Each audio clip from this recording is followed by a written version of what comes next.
All right, guys, multi-tool pouch. I lose multi-tools. I have no idea where they go. But I have this one. I bought this one. And somehow I ended up, the last two multi-tools I got have no pocket clip on them, which is weird. Even the other one I have, it shows it with a pocket clip. But when I pulled it out of the box, there was not one. Anyways, I don't know that I would use the clip. But I did get these things. Amazon recommended them years ago. And they're these Leatherman bit trays. I think a lot of people are not aware that on some of the multi-tools, I think most of them now, they have this bit holder here. Now, Leatherman, to keep it in the interest of being flat, they use these like flat half bits that plug in there. And that one actually lives in this multi-tool right here. You can put that away right from there. But they've got this bit bar set, this flat piece here. And I think that this is a bicycle tire lever. It looks like a mountain bike tire lever. I think that's what that's for. But it holds these flat bits. And then they also have this ratcheting bit bar piece. This is by Leatherman. There's other companies that make them too. But by putting that in there, you can use a full-size 1/4 inch bit. And I thought that was pretty cool. And I thought it would be good to keep these together. There's some pouches on the market you can buy that already do these things.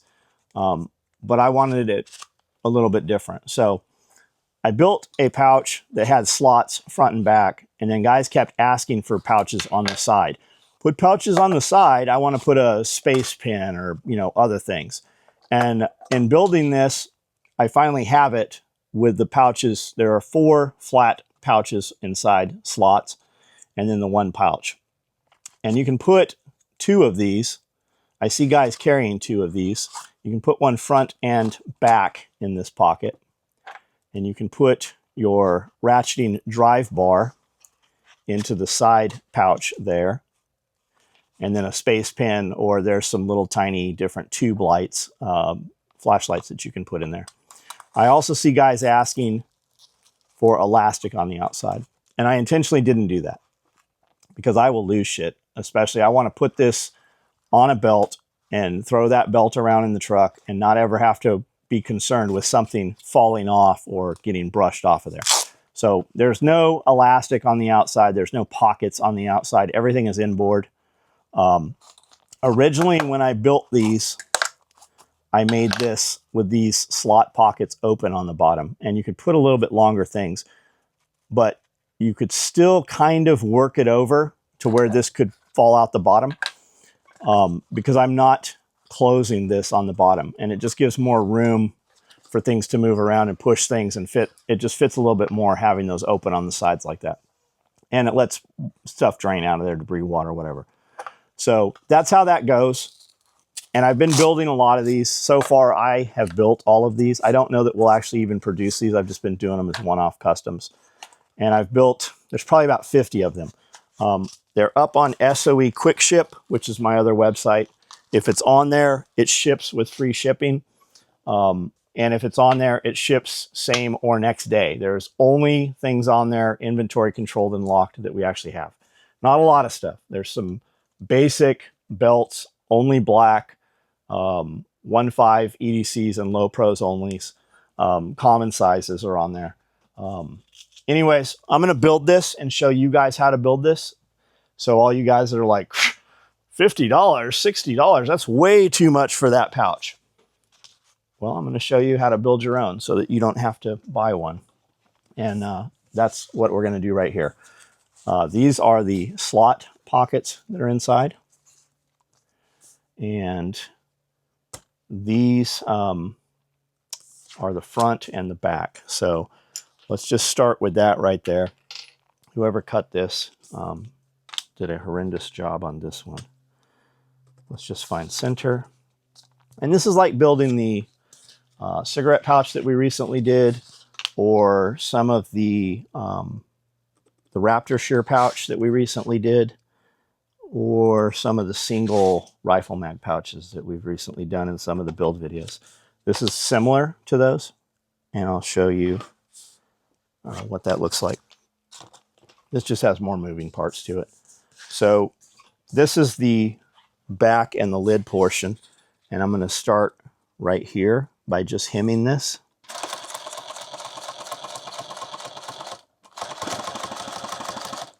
And then I'm going to hem the other edge also.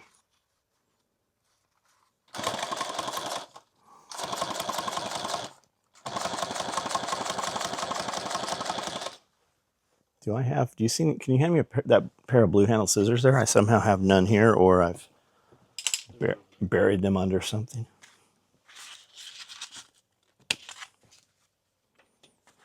It's way faster to just chain stitch, sew everything in a line, so you don't have to tack or anchor your shit down. This one here, I'm going to sew right into here.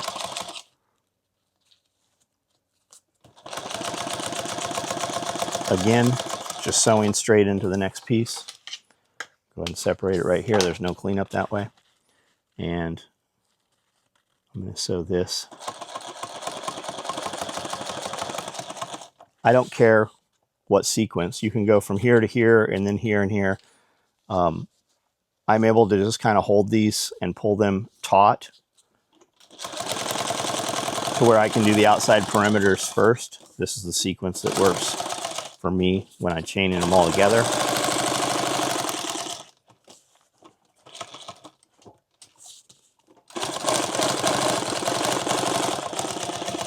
Right there. And I'm basically going to do the same thing with this piece here.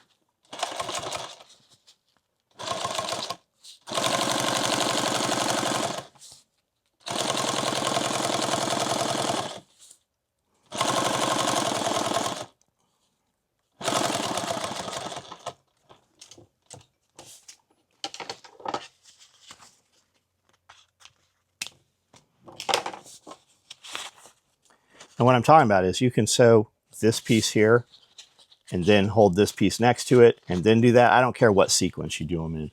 I do the outsides first. If you're not comfortable with this and you can't get it to lay flat and it's pillowing, maybe sew, the next inside piece here first.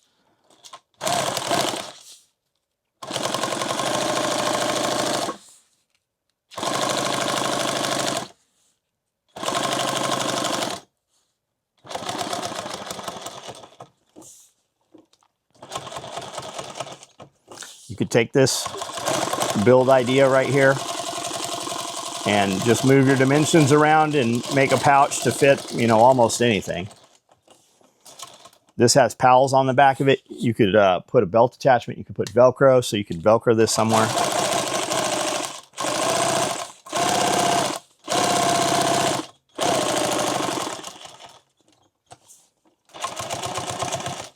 All right, there's that piece. There's this piece here. These are the two inner side pockets.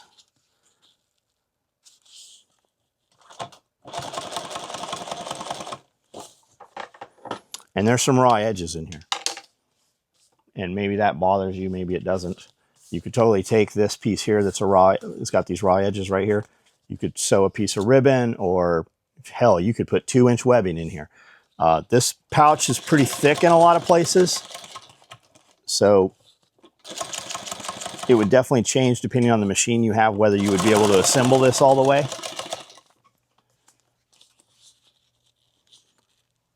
Most of you guys watching this are, home sewers or beginning sewers, so you probably don't have a machine that'll sew a lot of bulk like that.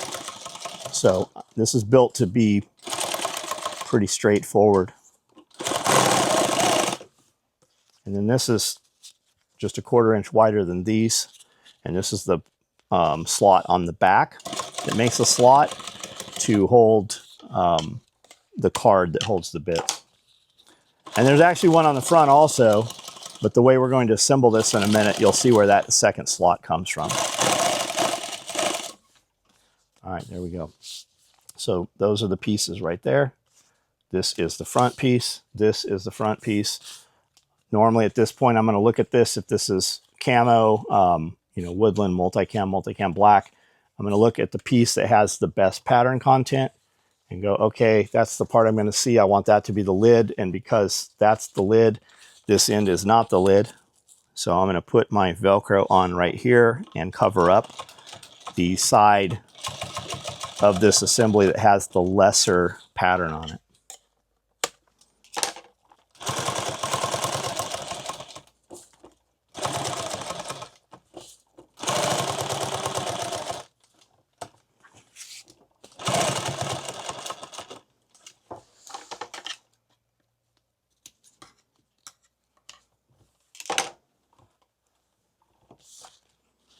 This machine sews so much better than the machine I sewed all that on yesterday.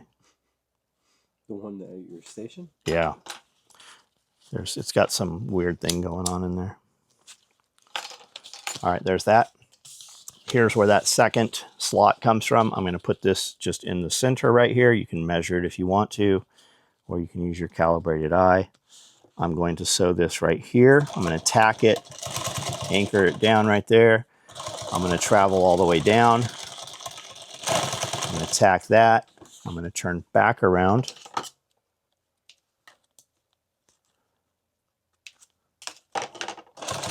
Come back up here. There we go. Normally, I'm going to run this right into another one because I'm building multiples of these, so I don't have to cut this right here. But because I don't have another one in build right here, I'm going to do the same thing here. And I'm cognizant, stretch, right? I traveled this down, this one I'm traveling up, basically. So I'm cognizant of my stretch and where this falls. And I'm looking at it. Do I need to pull it more? Do I need to pull it less to get it to fall equal?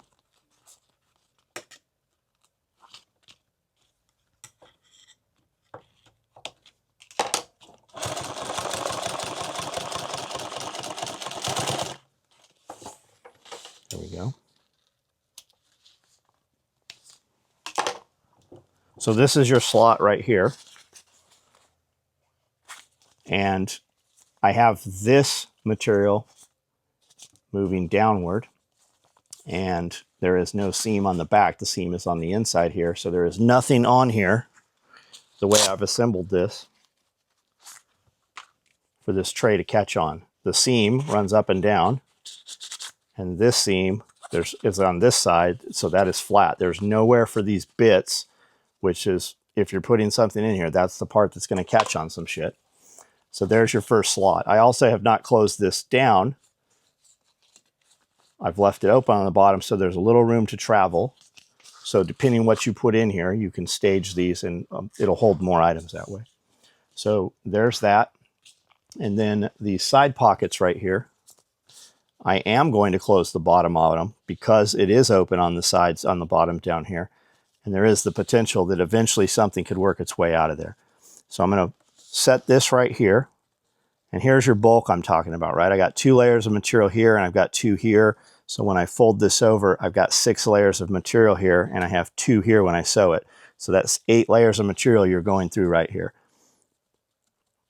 If you started off with a bigger machine, you could probably sew this no problem. If you're starting off with a lighter commercial machine or a home machine, you're going to have a hard time sewing some of that bulkiness. So I'm sewing this right here. I'm sewing well into it. I'm only going to put 1 stitch in here. I've tacked it top and bottom just to hold it in place, really, because I'm going to sew that same stitch line down when I close this pocket on the sides, and I'm going to put a few more lines of stitching in there. So right now, and be cognizant too, your fatter one goes here and your skinnies are on the side. I've sewn a lot of these where I've sewn the wrong piece, just not paying attention, and had to cut them out and change them around. So let's get this tack. There's the anchor tack there. I'm going to travel right up here. There we go.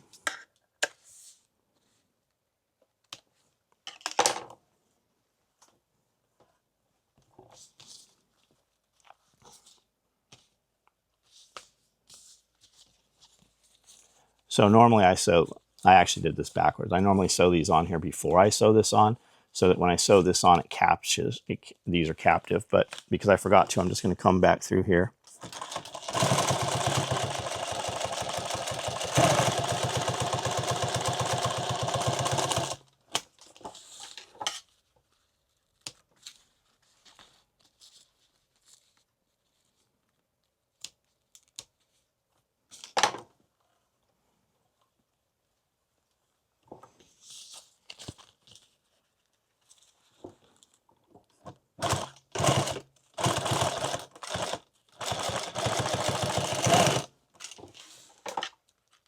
Yes, I know I did not travel 2 lines on that one. I just did a single.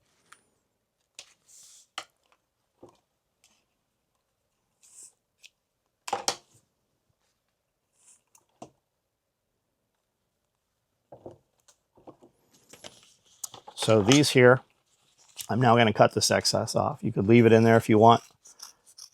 I intentionally have this on here because it's kind of a handle. It's easier to work with a wider part and cut it than to have a smaller part. I like to have that excess there to be able to grab, so that's why that's there. I have revamped and changed this pattern at least a dozen times to get to this point, and this is where I want this at. You can, again, you can do your dimensions however you want to do them. I also know that I am 5 3/4 from the top right here. And that's also where this back is going to close in at that level. I'm going to take this. This is just a hair. It is like barely inside here. And I'm going to tack. Am I messing this up? No, I'm right. I'm going to tack this down here. And this just needs a single line of stitch here. Also open on the bottom. You can close them up on the bottom if you want to. It doesn't need it.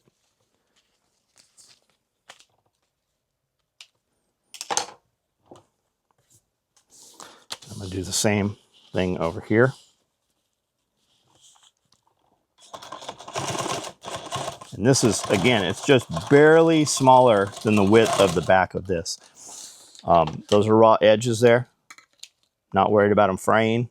Nothing's going to touch them to fray them. And you're never going to see it because it's going to be concealed inside the pocket. So from there, I'm going to put the pals, the webbing on the back. You can do however you want again. And this back piece is 2 inches wide. It started as a 4-inch wide piece of material. These are 2 1/4. Could we cut these at 2? We absolutely could. I like to have a little bit of hangover on the side. We trim them off and then hit them with the hot knife. It just makes it super clean and it gives me a little bit of a handle to deal with if I need to.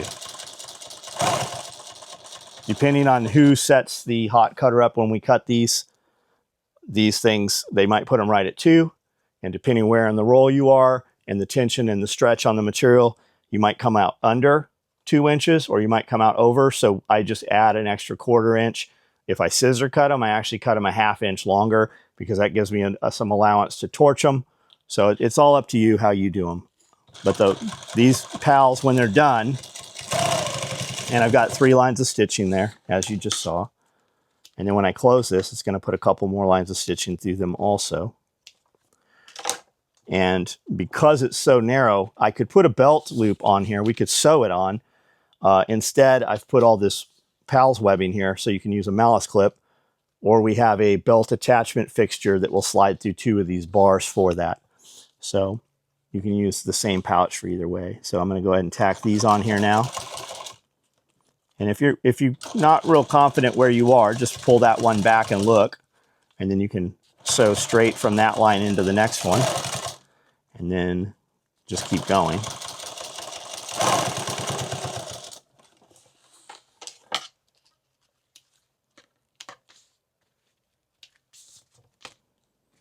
And if you're going to use a malice clip, you're going to use those. You're really going to use this bar and this bar. And I went ahead and put that one in there because if I'm going to belt mount this, I'm going to use these top 2 bars. So from there, I'm going to cut these off. And when I cut these off, these have grains in them, right? If you look at this webbing, there's lines, right? 1 grain, 2 grain, whatever. I don't know what you call it, but I call them grains. I'm going to cut these about 2 lines or grains of the weave away. And then I'm going to use a soldering gun with a flat blade to do them. I don't have that sitting here right now. So I'm just going to use this. You can use a torch, use whatever you want. And I get this. I'm just going to kiss this with the flame.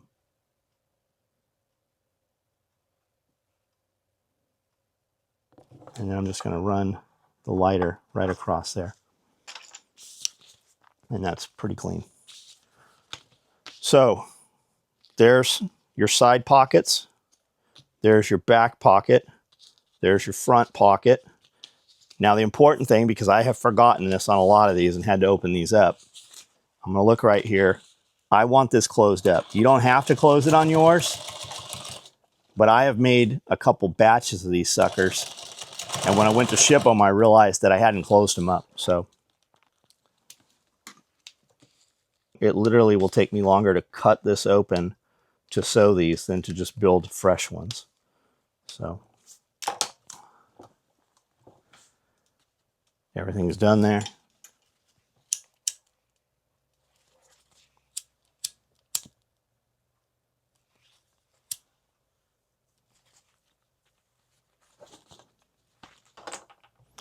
Now I'm going to sew this corner to right here where this starts.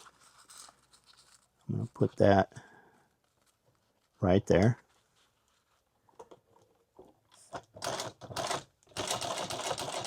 There, that's tacked down now. I don't need to worry about holding it. And I'm going to sew this all the way to the end.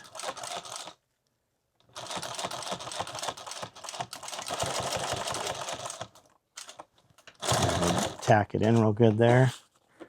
And now I'm going to travel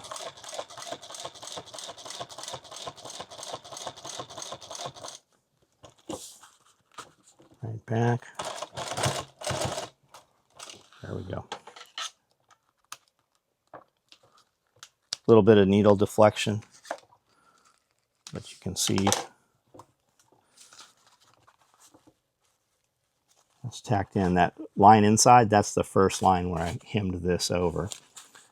Those other lines there are the lines holding it closed. So same thing here. I'm going to get this lined up where it's even here because it's just easier for me to sew rather than to try to sew on the inside of the foot like that. I like to sew on the outside there. So I'm just going to get this top corner here.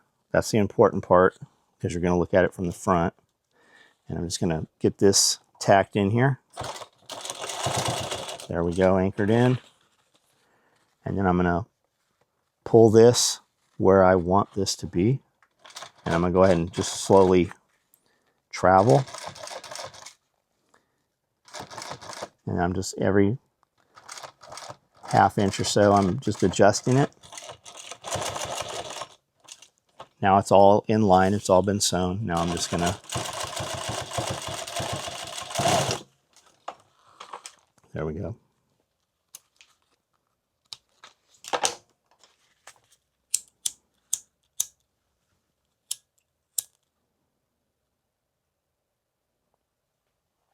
There's still a lot of gas in these lighters, but when you get low, it takes quite a bit to get them to spark off. You're buying these in packs of 50s. If you're messing around with that lighter a lot, and if you feel your thumb sore, it's because you're fucking with that lighter a lot. While yes, you can get this to light off and burn, throw that sucker in the trash can and get a fresh one. Your time is the most expensive thing in your building.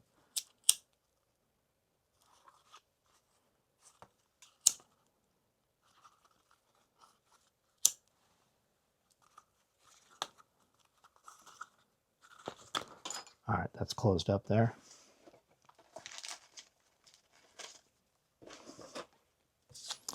I'm going to put this label right here. And you can do a lot of things with these pull tabs. You can do your pull tabs however you want. You could have sewn that pull tab in that seam. You can sew this pull tab right here and leave it. You can sew this pull tab right here and tack it up. I'm going to do something a little different. I'll show you. They all work.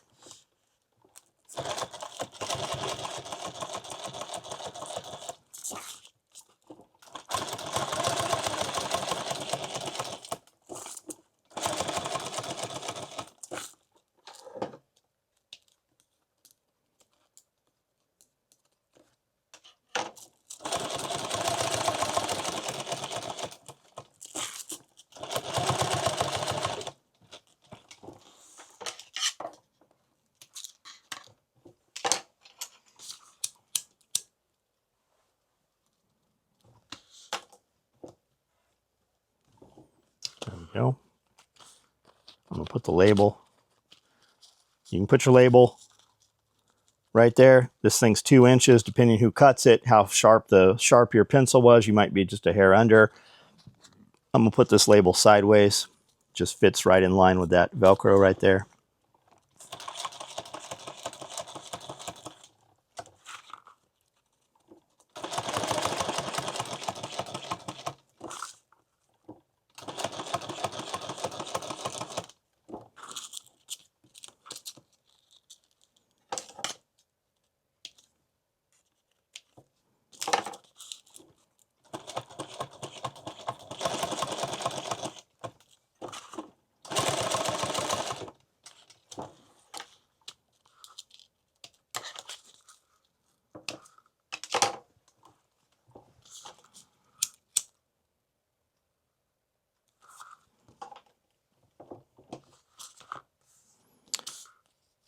I'm going to sew this on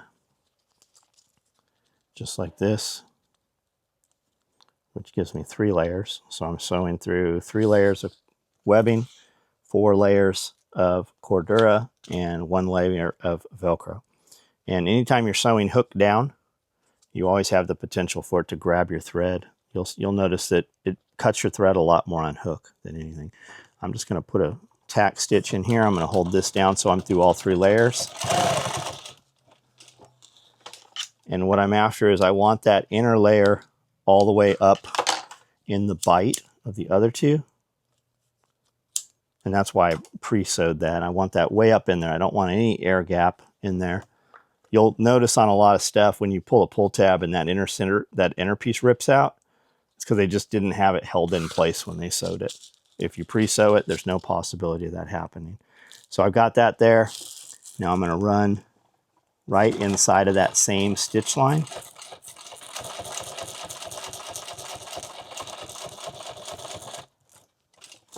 I want this sewn close to the edge so that when I pull this pouch lid open, I'm pulling from here, not from further up in the, I want to pull up, not off, right? And that's why that's right on the edge that way. So there's that. Clean up those threads as you go. Look at it in the different angles of light. These little threads have little facets. It's like facets of a diamond. All right, there is that. That pouch is now complete. You can definitely put more stuff in these. You can put that bit bar in the front. It will definitely fit into the sides, just like so. Here is that bit card. As you're putting these in, might face one face forward or backwards. It might go in a little smoother depending. There is that multi-tool. You can definitely, you have room inside this thing for a much larger multi-tool. And I've got 3 inches of contact surface of this Velcro here. If you put a larger tool, you might have a little less.